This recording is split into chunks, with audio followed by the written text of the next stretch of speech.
Olá, muito boa tarde. O Padre Vítor Feitor Pinto publicou um livro com homilias dominicais para todo o ano. Uma obra que vai ser apresentada daqui a pouco pelo seu autor, depois de lhe mostrarmos notícias que marcam a atualidade religiosa. Na Diocese de Bragança Miranda, o novo ano litúrgico-pastoral abriu com apelos a uma vida cristã mais ativa e missionária. Centenas de pessoas das 22 unidades pastorais de Bragança Miranda encheram a cripta da Catedral de Bragança para a abertura do novo ano litúrgico-pastoral da Diocese. Um ano que, centrado na figura de Maria e já com o centenário das aparições de Fátima no horizonte, quer entusiasmar todas as comunidades para uma participação mais ativa na vida da Igreja Católica.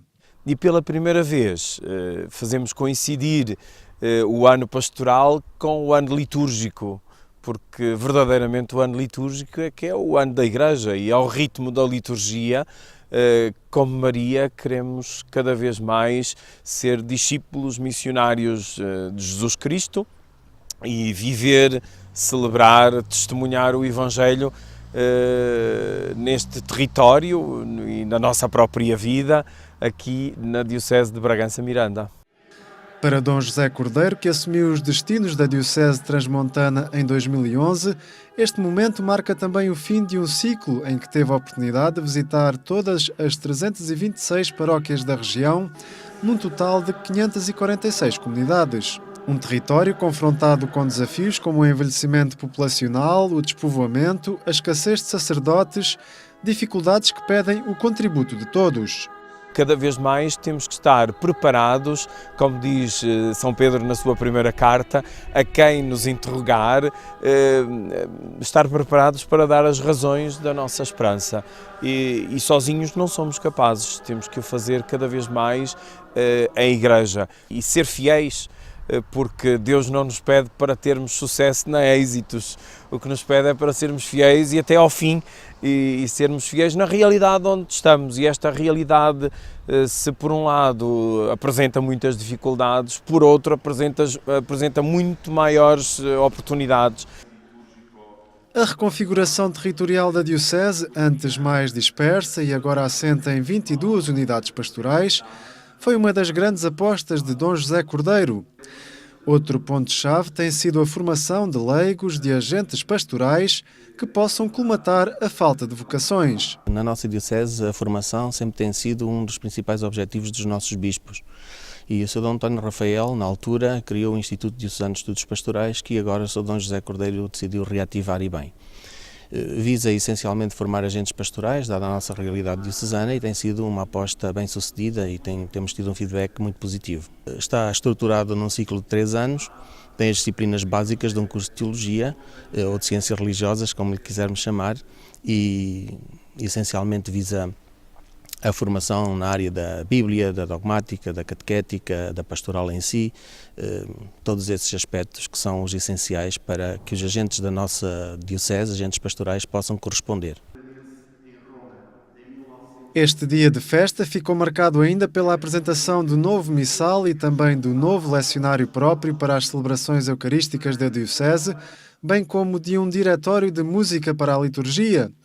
Mais um passo na consolidação da Diocese depois da aprovação por parte da Santa Sé de um calendário particular com os santos, as festas e solenidades cristãs mais importantes de Bragança Miranda. É com enorme satisfação que depois deste longo caminho, a Congregação para o Culto Divino e a Disciplina dos Sacramentos aprovou tanto o calendário próprio como os textos próprios. A liturgia é decisiva porque ela é a manifestação da Igreja que peregrina num determinado lugar e que se concentra como una e única. Dom Manuel Linda, atual Bispo das Forças Armadas e das Forças de Segurança, foi o responsável pela apresentação do tema do novo ano litúrgico-pastoral da Diocese de Bragança Miranda, inspirado em Maria, uma figura que, pelo seu exemplo de confiança e de entrega a Deus e aos outros, deve constituir um exemplo para os cristãos de hoje. Os cristãos não podem ser pessoas instaladas em certezas, mas têm de ser pessoas que tateiam, que vão procurando, digamos, esta novidade do mundo novo e aí expor, isto é, propor ao fim e ao cabo uma fé que lhe está no interior. Fazei o que ele vos disser, o tema que marca o novo ano litúrgico-pastoral na Diocese de Bragança Miranda.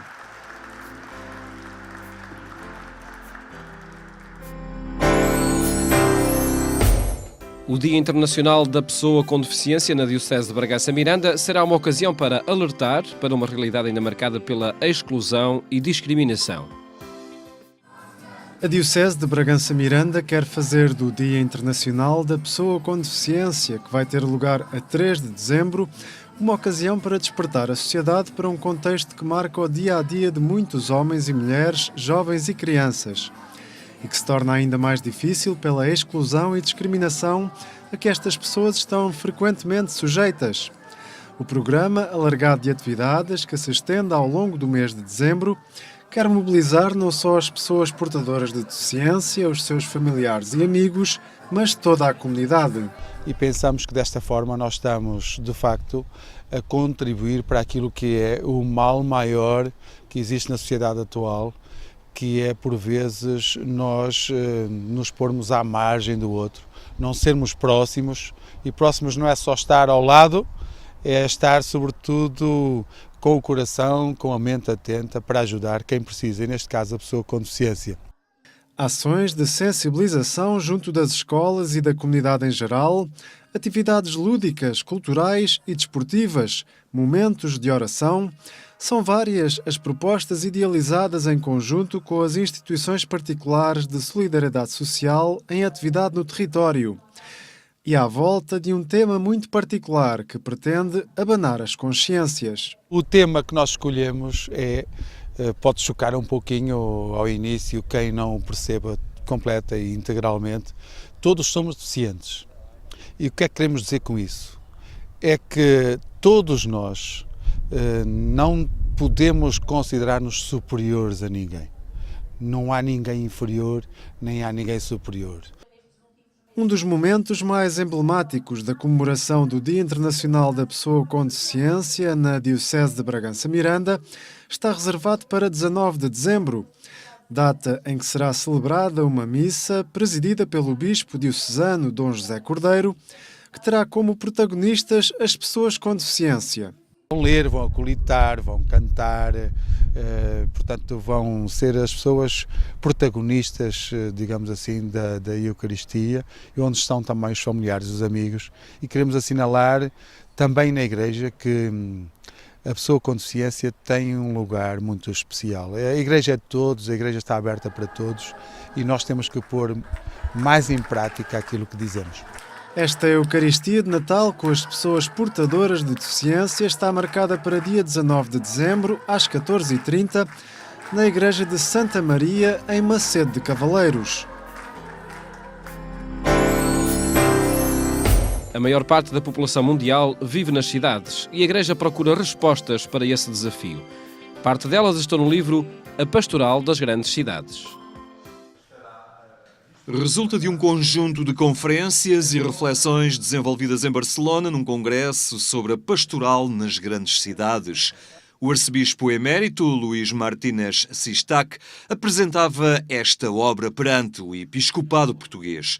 O livro resulta da reflexão de peritos, pastoralistas e teólogos que estudaram o fenómeno urbano e os desafios que este coloca à Igreja. Hoje em dia nós, como seres humanos, vivemos maioritariamente em cidades e em grandes cidades, nunca tinha acontecido.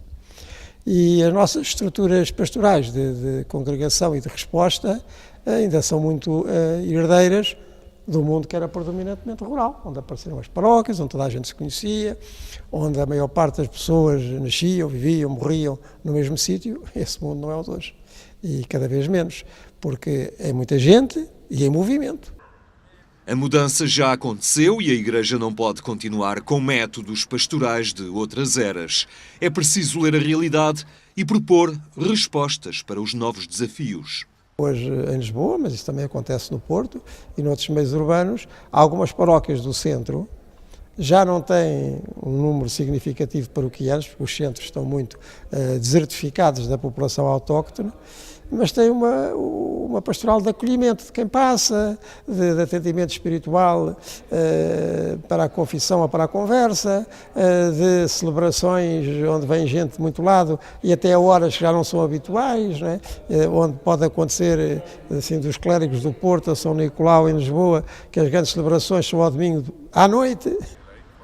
A ação da Igreja na cidade, em meio urbano, passa hoje também pelo digital, pelas redes sociais que facilitam a comunicação. Há também, digamos, uma paróquia virtual, que é este mundo das redes e da comunicação, onde também muita coisa passa. Hoje em dia, a forma habitual de convocação já não é apenas o sino da igreja a chamar para a missa, não é? Pode ser uma mensagem, pode ser um SMS, pode ser uma notícia posta e é para logo à noite e aparece gente. A Pastoral das Grandes Cidades é um título publicado entre nós pela editora Paulus.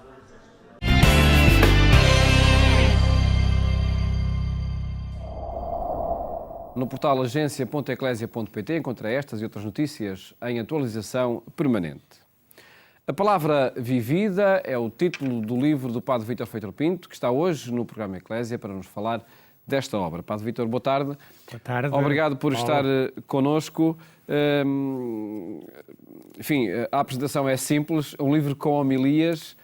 Tem a particularidade deste livro, ao folheá-lo chegámos logo a essa conclusão, de incluir todos os domingos do ano. É o resultado de quê, esta obra? É o resultado de todo um trabalho desenvolvido ao longo de 6 anos, precisamente com a preparação de algumas homilias que depois foram transcritas na liturgia diária dos irmãos paulistas, portanto, da Paulus Editora. E, de facto, foi interessante porque eles próprios propuseram que selecionássemos precisamente os 3 anos litúrgicos, A, B, C, e a partir daí se publicasse realmente estas 150 e tal homilias. Quer dizer, de facto é muito interessante. Não é a homilia toda, logicamente. Claro. São os pontos-chave daquilo que é o conteúdo de uma homilia num domingo qualquer do ano.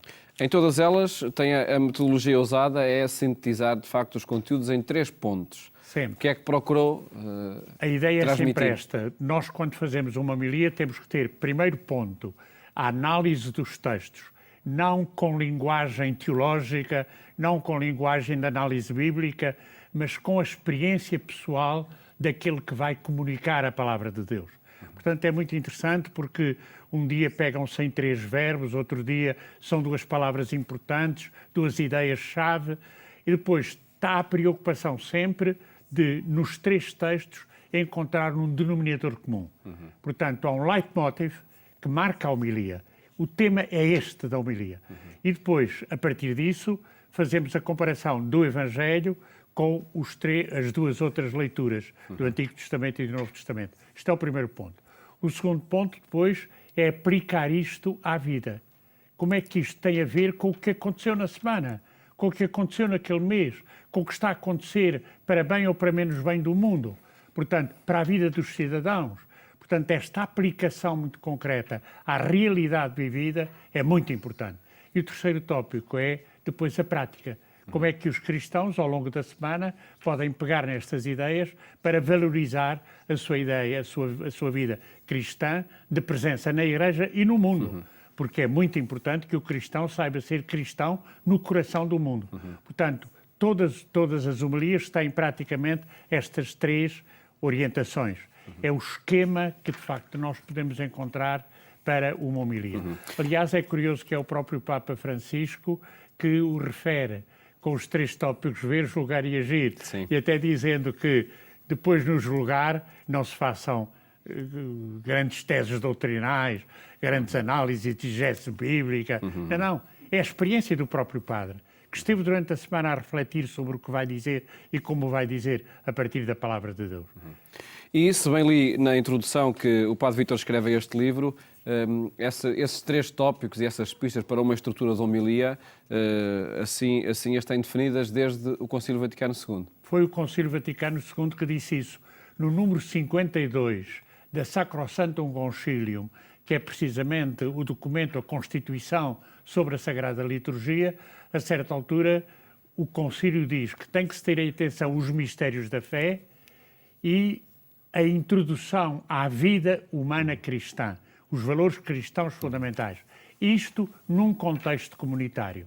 Portanto, estas três chaves estão desde o Concílio Vaticano II, desde a Sacrosanctum Concilium, bem indicados.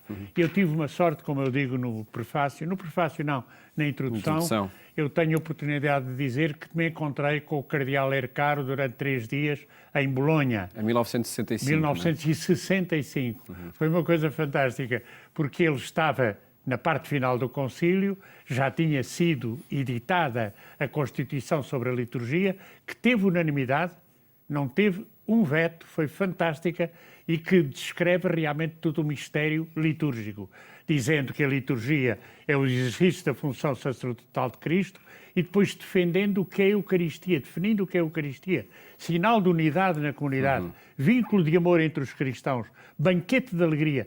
A Eucaristia é sempre fonte de alegria e depois recordação, memória da paixão, morte e ressurreição de Cristo. Portanto, a Eucaristia é sempre ressurreição. Então a homilia não pode ser sob o signo da tristeza. A homilia não pode ser ralhar aos fiéis que estão ali porque não vieram ou não fizeram. Discursos moralistas. Tem que ser alegria, a partir, de facto, dos valores. Alegria que orienta realmente para uma vida cristã inserida no mundo, transmitindo a toda a gente a felicidade que eu, cristão, sou portador. Percorrendo as páginas deste livro, percebe-se também a própria organização da liturgia em 3 ciclos. Sim, claro. É engraçado que o Concílio diz isso na Constituição, mas depois tem o apêndice da Constituição em que faz o calendário. E o calendário tem, de facto, 3 anos. São ciclos de 3 anos. E os 3 anos têm depois, cada um deles, o tempo pascal, o tempo do Natal, o tempo pascal e o tempo comum. Mas o curioso é que há um evangelista que ilumina todo um ano. O ano A é iluminado pelo São Mateus, pelo Evangelho de Mateus, o ano B pelo Evangelho de Marcos e o ano C pelo Evangelho de Lucas. Portanto, é a chamada Lectio Continuata. Nós estamos a estudar o evangelista e é muito importante estudar o evangelista no princípio do ano. Foi no domingo passado que começou o Advento, nós devíamos ter já estudado precisamente São Mateus para depois entender o ciclo de Mateus que vamos ter durante este ano A, que agora está a decorrer, que agora em pleno começou no domingo passado. E é interessante que depois faltava-nos o João. E quando é que aparece São João? Sobretudo nas festas. Porque o São João tem o Evangelho do amor. E, portanto, quando há uma festa de Maria, quando há uma festa de Jesus, então é São João que aparece muito intensamente a dizer o que é a ternura que de Deus vem, que de Jesus vem, de Maria vem, para nós, para a nossa vida de cristãos. Uma última questão, Padre Vítor Feitor Pinto, sobre a importância da palavra e a importância da comunicação, da análise à palavra que é escutada nas Eucaristias. Ir à missa é alimentar-se desta palavra, é esse o termo? A Eucaristia tem 2 partes. Tem a parte da palavra que é preparatória e tem depois a dinâmica eucarística da ação de graças. Ser preparatória quer dizer que é secundária? Não é secundária, é extremamente importante, mas prepara imediatamente, precisamente, a celebração do corpo e do sangue de Jesus, precisamente vivido na refeição eucarística. Mas eu vou preparar-me para a refeição eucarística através daquela palavra que eu agora vou viver e que me compromete. Porque, atenção, a palavra de Deus compromete-me. E é por isso que eu mereço depois celebrar a Eucaristia, já comprometido com tudo aquilo que é a aventura que o Senhor me proporciona. Porque quem é a palavra? É Ele. É por isso que eu quis escolher para título deste trabalho, quis escolher a palavra vivida. Quer dizer, a palavra é Cristo. Eu tenho que o levar à vida. Eu tenho que viver o mistério de Cristo no meu cotidiano. Então, inspirado na palavra que é Ele próprio, tendo outrora Deus falado a nossos pais pelos profetas, nestes dias que são os novos, fala-nos através de Jesus Cristo, palavra viva, é a introdução da carta aos Hebreus, pois então a palavra que eu recebi, eu vou vivê-la. e vou vivê-la, começando como sacerdote, transmitindo tudo aquilo que é vivido, precisamente através da palavra, no cotidiano da vida de um cristão. E isso são marcas das suas homilias em cada domingo e também das sínteses que estão aqui neste livro. Exatamente, porque repare, eu tive a preocupação de dar um título a cada domingo e depois esses títulos estão todos no índice. Admitimos que numa segunda edição possa haver depois um índice temático. E então já com elementos em que permite ir ali, ir acolá, ver quem quiser estudar um bocadinho, algum tema em especial e saber como é que se recorre a ele, tendo em atenção precisamente a comparação entre textos do Evangelho, dos Atos dos Apóstolos, das Cartas dos Apóstolos, do profeta Isaías, do profeta Ezequiel ou de outro qualquer. É muito interessante esse acrescento que faremos numa segunda edição, se houver uma segunda edição. Por certo que sim, porque é um livro que todos os leitores e todos quem participa nas Eucaristias... É de muita utilidade. Sabe que eu encontrei muita gente, quando fazia estas publicações durante 6 anos, na liturgia diária, que me dizia: não perco nunca o seu domingo. A maneira de você analisar a liturgia dominical antes do domingo. Portanto, isto foi mais uma razão que levou a Paulus Editora a querer editar, porque muitos lhe telefonavam. E ainda ontem o padre Zé Carlos me dizia de uma maneira muito bonita, dizia, textos escritos numa revista perdem-se. A revista é deitada para ali para o lado e depois perde-se. Então temos que lhe dar eternidade através do livro. E cá está ele, ao dispor de todos os leitores. Padre Vítor, muito obrigado por ter estado neste programa a apresentar este livro. Que todos possam beneficiar um pouco, não é deste trabalho, é da paixão que temos pela palavra de Deus para que seja vivida no coração de todos. E aqui é traduzido. Muito obrigado e felicidades para esse trabalho contínuo de comunicação da palavra vivida, o título com as homilias dominicais do Padre Vítor Feitor Pinto. Mais logo, o programa Eclésia faz companhia na rádio, na Antena 1, pelas 22h45. Votos, boa tarde, até amanhã, se Deus quiser.